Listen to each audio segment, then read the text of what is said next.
Manipur the chali bas democracy natre democracy definition je khangdreba democracy government haibdi parja common people government haibreba ko English ki wahai te adum hantok chara roi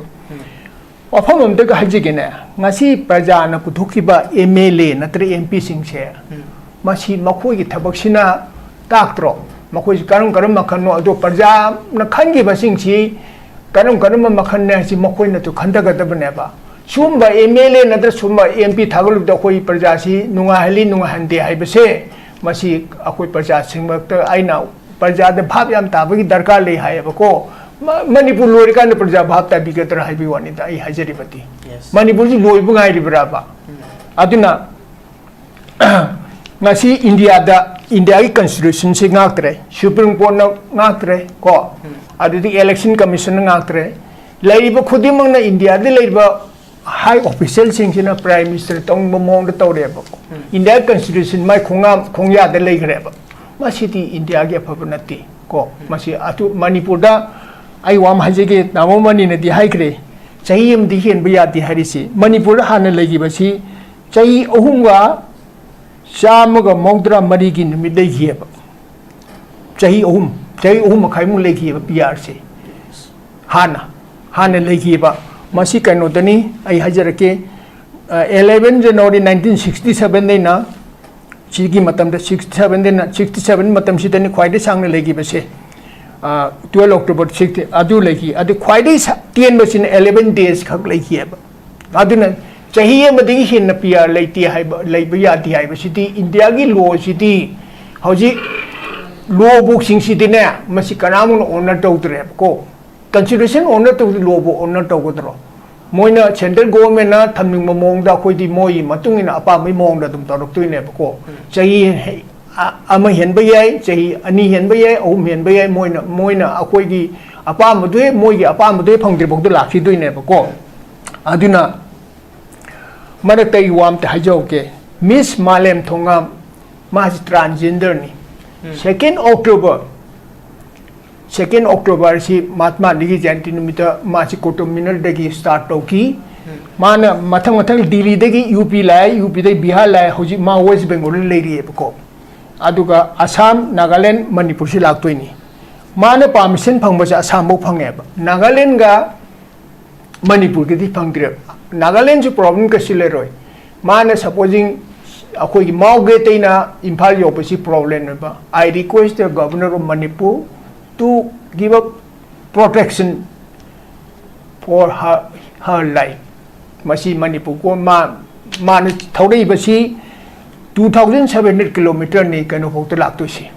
Assam phokta lakto si akoi Assam degi lanjal lapodi si another se si kano asom degi Assam na kano de Assam ga West Bengal degi edition ne ko aduna aina hajabadi magi peace rally ne mana lai basi Manipur ki problem si man santo lai bane ko masi Manipur go governor na mateng pigbiu aduga aina khwaidai ngakpa mana Manipur hoji government sem hairi base akoi Manipur handa di government kya lege ne open oi ba ma oi da ba ma adu handak regional party ma ai sum thengna bada akoi Manipur ji am nong ba kano ni ja akoi samaj society se moi anga ani la ba akoi handak 40 MLA ka halaga akoi government semdoina amna haiba amma mung lai pamu akoi ju handak 40 MLA ka government semdoina government di hana ani mi lai retna moi mari government taruk tare lai duri ba Manipur da chief minister di kyam lai akoi si yengo ba chahi yankai bu sudri mana government semne haiba masi aina ai di nga e ba Manipur si akoi si wakan chukan khalago wa chande atopa mana aina yam ngasi telephone ta da IS officer IPS officer government good servant se good any good servant se moi se parja gi tam common people ki khante ba IS officer or IPS or maran matum paisa laga nungai ne lei bitu ne ba machin da yani ana sa loi ko minister mathom manam khangda baduna man hairga IS officer hairga man minister na haibudo sir magi spine jawdi e ko ai hajebato sa nang haibasi lali ai tawroi na madu gasto leite monda no sar haibi quality se mondi yawdi aduma miduna mapunsi chupa chai kuntra wa nifu service tor maduna man ngasi Manipur da kasu contribution he had no contribution for the betterment of Manipur aina hajab yani ana salu akoi yana na hingsi ai bo wai suge ya dia ba sima issue thamjaningi aduga Manipur police na na duty hoji central force ka tawe ko duty tongmine tongmine ba sida akoi Manipur ki uniform sem isa sing daina request tok jebani aina na khoi ta pokta kano to bunati order pi bunati mayang sing de na khoi duty tong na di akoi digi akoi maitei sing digi paisa lo do moi mamang di lobi kano hai ba moi central force sing na yeng nu e ba ko akoi bazar da suri dini lupa tara auto rickshaw lori dini akoi traffic police sing akoi Manipur mong ta bunati ba masi kari dei soirin boisa akoi khwai dagi luching ma makok se masi soiba dagi soiba ne ba khwai dagi makok se imong ma da su mapa khwai dagi handom yam exemplary ma mi tamjninga ba mi wei ka tam ne ba masi soidem khudi makse masi oibni aduga ngasi government ji ki priority ahana kon ji khangdre ba akoi ngasi government akoi PR thami people's regime sina ihalam priority si akoi si ITPP mayu hansalan ba national hayu hangtok ba masi kanu sangai festival sa na pin hai kidunin masi ana ani si tor mutna paja harau den do whole body Manipur will come yes ko whole Manipur will come PR tham da ko yum da hanjin ngame adi da ko polo festival yeng chai ni ko national highway seli adagi senapati kanu sing lakani mai tei dimapuri le lakani ne hangadi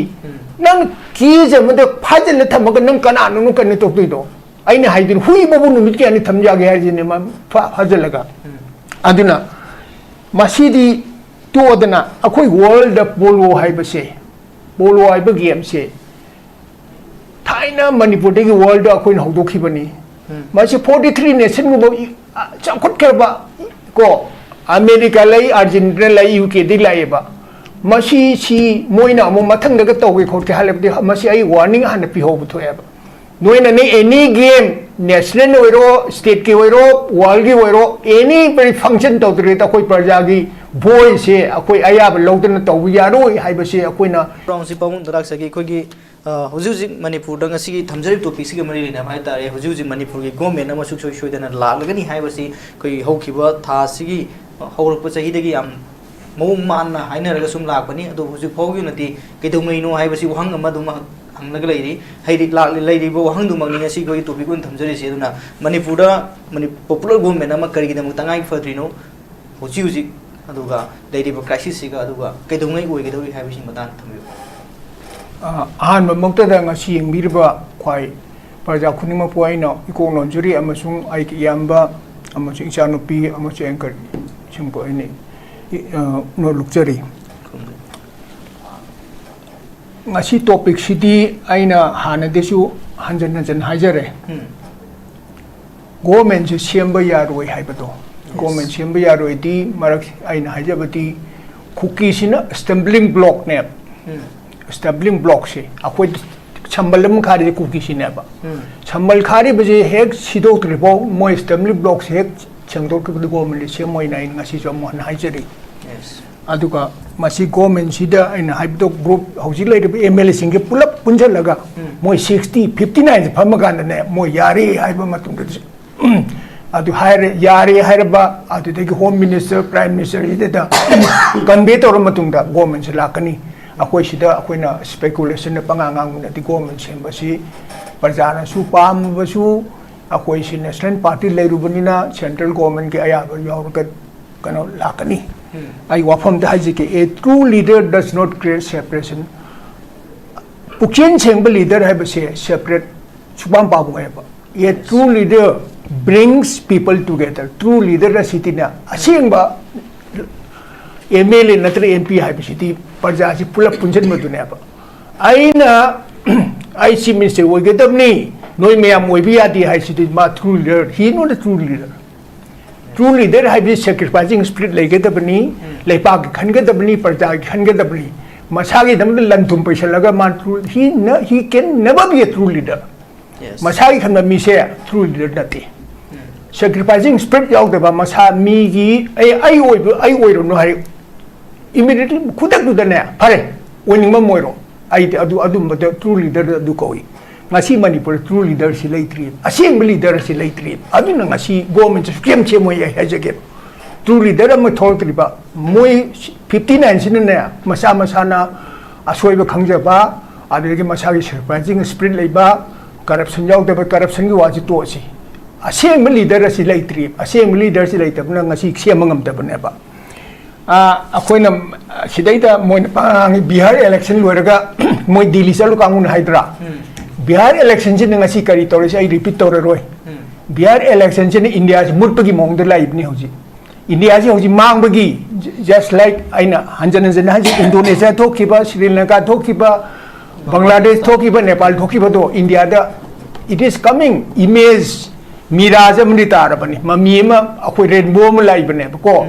Bihar hauji Bihari sin harisi re-election tawdam ni hariba moi tang kuntra da jantar mantar da protest to chidin protest to dori adu mathang da moi ECI da chaturi ba masi ilaila ne loradi ain hajabado Narendra Modi sin 17 September da step down tor madi ngasi India gi phibam je si oi roeba masi he no a true leader Narendra Modi ma assembly leader nati ba yes aduna masi mana assembly leader badi mana tawje bu aran ba tawge singdo ma masan khangjadre ko adina yam tholai magi womanizing oi bigi subject audio Facebook ta dum thola bani kana loina ai adu hajara roi ko magi makhan magi aran singdo loina mung thola kini ko aran ma tholai hidi ma assembly de ro ma di ma thola oi ko aduna BJP is double engine harimdra double engine thau yaw de ba hiti thau yaw de mina ma lep khare ba ma scrape oi re ba si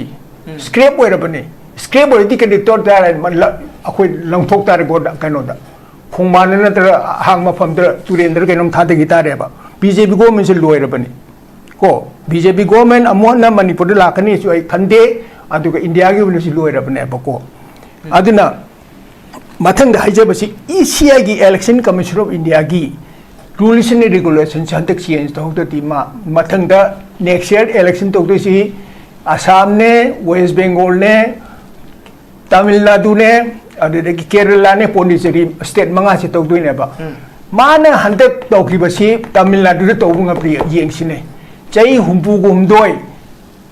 DMK ga ana DMK na pa idea pali ba si da Narendra Modi na ma di ngoboki ma West Bengal to bunga mudri yeng se ba adin Kerala to bunga mudri yeng se ba Assam hantak Bihar to ki ba si ma yamna India se separate oidoni machet to oidoi ne ba ko aduna ain hantak high ranking officer mo maming di panjare roi ma go wari sanai nan function na mata ma gi wakandai ne la hobosi nakhoi angang amalam helati na akoi ni chaina warakane adu ki mong de le bauji makoi Manipur ka kai na hantar lokhi side lokhi bdo adu moi ne to army de dine army officer ai ju wei bani ko akoi di higher authority ki order do implement to bo si akoi thong ni mathati order do implement to di adi maduna moi aduna India da hauji Manipur to ri ba si akoi na force da ina support to bi wanati makoi nomoi pari su ka pa yadri ba si firing order do phang da ba ko aduna moi di akoi discipline force ni na akoi di higher authority ki kan to di adi ko atu mamlai adudagi atopa wafam ne ningjang mada World War II, Second World War II की मतलब American troops से मोइसी वार पे मोइसी यामना indiscipline नोई पा है तो पूरा है तो मफरांग खंग दबी मोंग दिलाओ किसी तरीका जनरल मैकार्थर दिन कमाई तो के वो मीसे सिपाही सिंह के अयुक्त के निंदाऊं हेक योगो दे मखों ले पंगम तन वहन बा होजी मणिपुर तो इसे सुनी प्रजा से अकोइस अदुक मते वहली बने सेम आई ngasi remember प्रजा ने अदुक मते वहलगा मखोय अखोय बेगिंग बोल म लाखो दुने बो अखोय मोइना इंडिया गवर्नमेंट ऑफ ट्रीट तौरिसि अदुगी मोंग देने अखोय सिचुएशन जे इन सुम खंजन बदा मणिपुर प्रजा से करी तमना खंद्रिनो सि वो इंटेंशनल म लेदि बको प्रजा सि अखोय सि नहार नमदबनि खंगदे करी ने खंगदे अखोय प्रजा से अदुगी मते वहलगा हाय अखोय द मोय द नीरगा अखोय चानिंगाय लेट्रेति मोय नीरा साब मतम लाखिनिद्रा अदुगी मोंग दो ने मोय थमाय बसि adina akhoi ni isa ki moina treatment tori basi kari no na akhoi khangadam ne ba ai ngasi pangai gi da chalu bada noi gi gate ta CRPF thamisi kari gi no na ai hange ai ni ngai secretariat ki da si moi CISF thame hoji Manipur gi akhoi vital lo kanu si office ro any place police Imphal East ki SP office de bo central force nga ai ba adu ai kari no na police for central force na police de akoi Manipur de police ai na hange ba nearly 70,000 mung lei hai ba 70,000 mung lei ri ba se makhoi se total disarm to ro bane makhoi ne mi mo ne le ban ma no mi kapiyati ko no mai pa le no mi kapiyat re ti lo ri bane sa adune makhoi Manipur to totally akoi se disarm to ro police disarm to re sidai de minister si akoi moi power man lu chi do se masi intention na ma to ri bane ba masi kari gi no bu atopa man akoi yam job fall mana akoi national party pamjuru bu do mi gi matok tama pamjuru ba nungai ba pam do masagi da khan ba ngasi central leader national party ya or ba sing ji maruina masa nungai na bani parjagi ya khana ba tin natra bani masa gi nungai na ba akoi maming panjara roi si yam wana leram sing do loire ko ngasi karol pati kari ba maming matha pala roi moi masa gi nungai na bani parjagi aina haje gi tini moi ne budget pi central de pi budget sing se parjagi welfare gi hatne lepak sakhun na ki dam tane ba atopa wafam tai gi ne haiku makhong gi party si da hantak sing job gi da moi ne mo kanu da kalbot masa khule ba ai ngasi lan da mi gari ma te hin sa pa de masi de normal sali gari ma sing thibu gam nati nundang na gari de moi na hojik si kaisuri te kalbot to kanano kanamuni yengjin de ko mi sira kanda accident to kanda madu de parja de government notice la kane ba madu de le de MLA khangdi adu de manak te le de sing jana chu volunteer me amam le dana club le ri mara ba bi le ri lambi de thingjalo natra kai nom di toro dana lambi de thingjala ga di governor ki notice te la ni adu di sem haira ne ba masi de akoi angang kapri ko kompisakti do adu ne ba koi Manipur to ri se aduna aina hajabada Manipur se akoi si hek haubudagi chahi lising ani boiro ohum boiro akoi battlefield woi dana lan po moi la ye ba ngasi su Manipur se lan pum madu moi ri basini cha adu ko afam ta hi joge ngasi Manipur de le ba MLA MP sing ja spine yaw de ba spine na di yanglen charu yaw do mi hatene spine yaw de moi se spine yaw de mi na mi se adu mai power mu le jetre dana aduga ayam pajabo wa pumamana ningjang bamna mi magi power ga misam gi power ka khena basi MP hem barua masi Praja Socialist Party ki jorati karpa aina suhana jagra pani mana suaina parliament question am raise to eba akoi devoid phangba thausi baru barang de kaido pura refine to do no hayaba neru dang ba mana neru na khang di hayaba no nang the prime minister nang khang di haya pra ai gi question ji ga answer hai phang di pau ta ngasi parliament ji session ji close to bu ya roi na hai petroleum minister da man hangale petroleum minister na khum me ba aduga akoi gi devoid da pham thau se crude oil se barang ni ji bihar da pu bu ya roi masi akoi gi posi di akoi gi lamda refine to akoi Manipur da Assam da dum to jagadam ni adumain to raga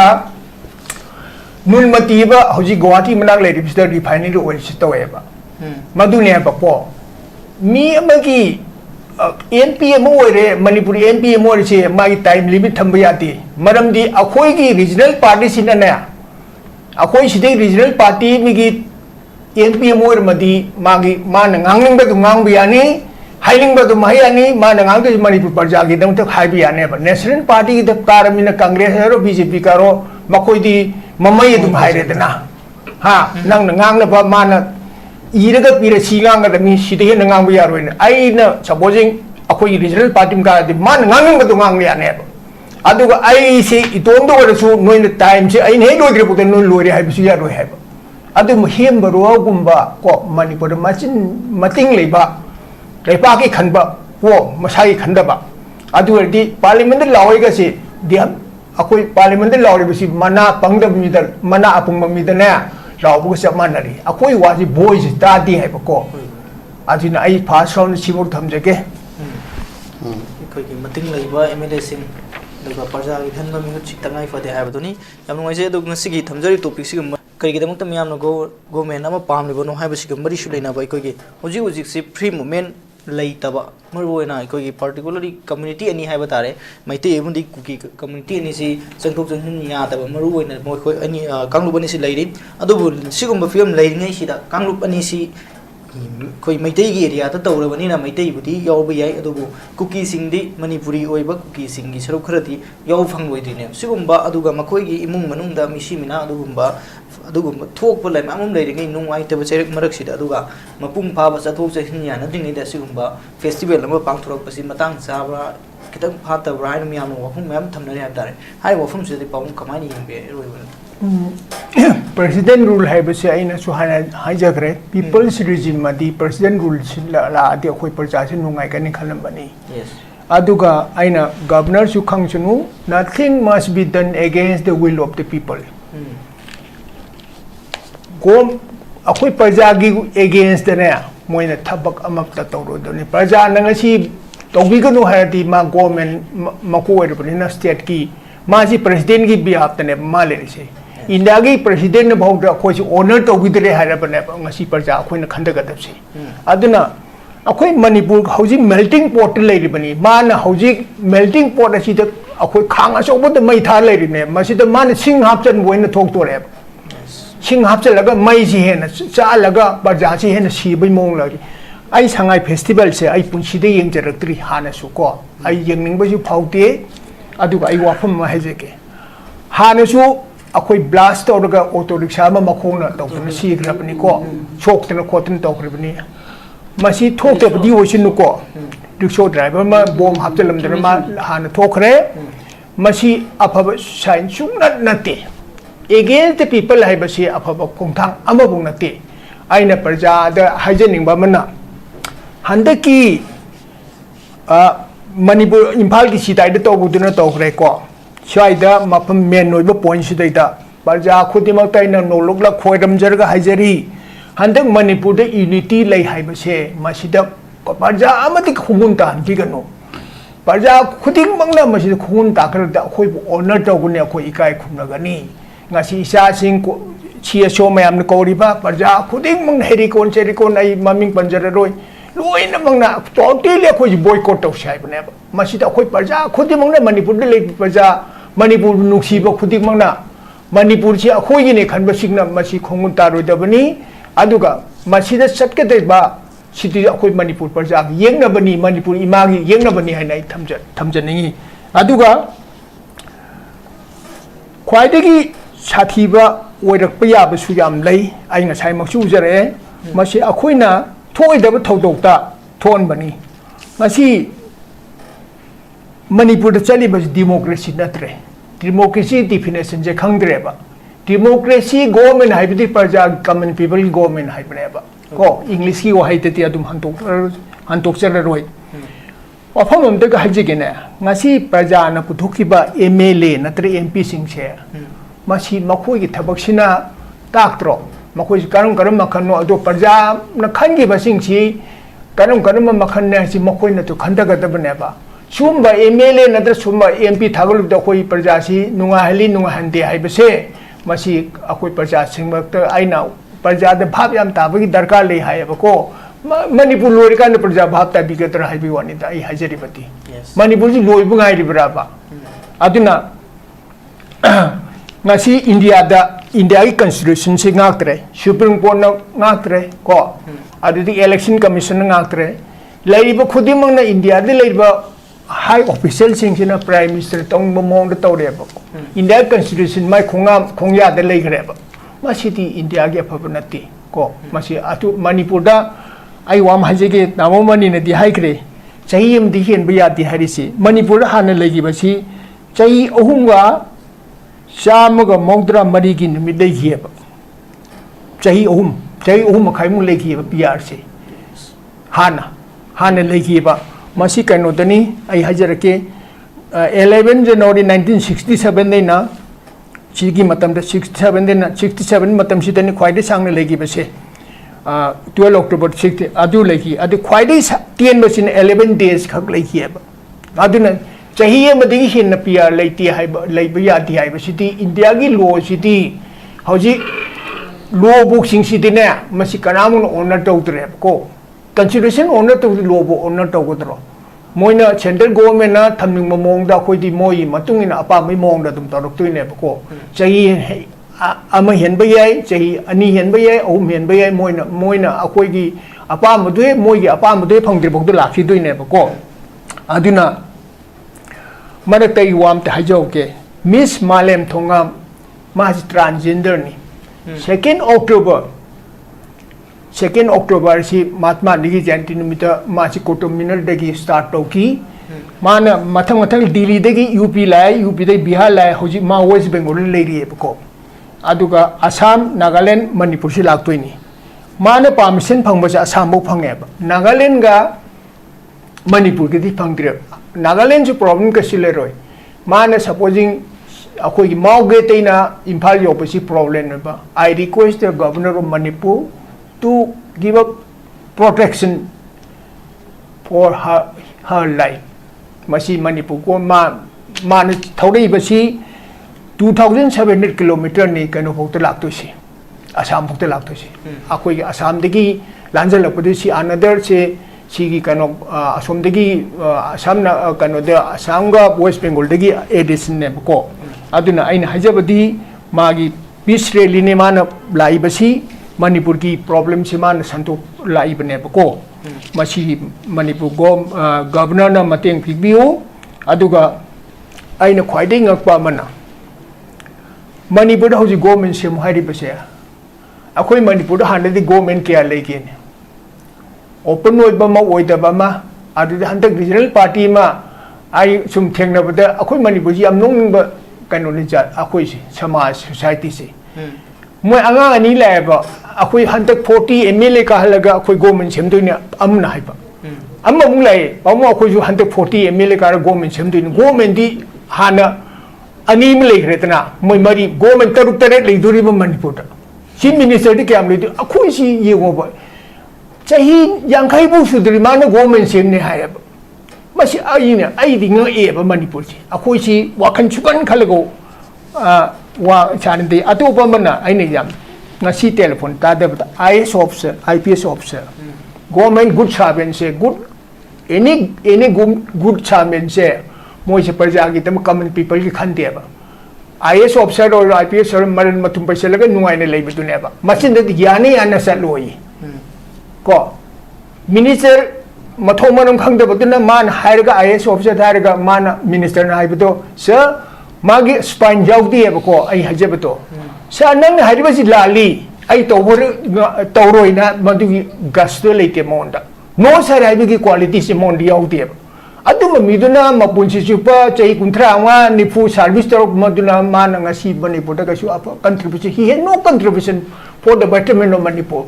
ai na hajebadi yani ana selu akoi yana na hingsi haibu wa hi suge ya dieba sima issue thamjaningi aduga Manipur police na duty hoji central force ka tawe ko duty tongmine tongmine sida akoi Manipur ki uniform sab isa singdaina request tawjebani aina nakoi ta pokta kano tawbunati order pibanati mayang singdaga nakoi duty tongnati akoi digi akoi maitei sindigi paisa lobudo moi mamang di lobi kano haiba moi central force singna yenga no eba ko अखोई बाजार से उरी दिन लुपा तरा तरा auto rickshaw से लोरी दिन अखोई traffic police अखोई मणिपुर मौम ताब नते मसी करीदे सोइरिन बोइसा अखोई ख्वाइदगी लुचिंग मकोक से मसी सोइबदगी सोइबनेबा ख्वाइदगी मकोक से इमोंग अमदसु मपा ख्वाइदगी अहंदो याम एग्जांपलरी मी तमजनिंगा मी ओइगदमनेबा मसी सोइरिम खुदिमक से मसी ओइबनी अदुगा ngasi government ji priority se priority ahana kon ji khangdreba akoi ngasi government akoi PR thami people's regime sina ihalam priority se akoi se ITPP mayu hanjalan ba national hayo hangtokpa masi kanu sangai festival sa anapi hai ki dunin masi ana ani si toru mutana paja harau den the whole body Manipur will come yes ko whole Manipur will come ya pia thamda ko yum de hanjin ngame adi da ko polo festival yemu sai ni ko national hayo seli adiki senapati kanu sing lakani mai tai dimapuri le lakani ne hangadi nang ki je made phajal thamaga nang kana nang kan to do aina haidin hui babu nu mit ani thamja ge hajine ma phajal laga aduna masidi to adana akoi world polo haibase polo haiba game se thaina Manipur de world akoi hawdokhi bani masi 43 nation go chakhot kerba ko America lai Argentina lai UK di lai ba masi si moina mo mathang daga tawge khot ke halabdi masi ai warning han pi hob thoya ba noina ne any game national oiro state ke oiro world ke oiro any very function to dre ta koi praja gi voice se akoi aya ba lodna taw ya ro hai ba se akoi na ya ba ya da ba ma thamninge ba ko masi na aina hajabadi yamna khang haibegi wa na sedi akoi praja khuding mak se akoi na ne pulak antak hantaki Shanghai Festival sidana unity of the Thamau si hai ba se wapon si hajar lo sin jake yang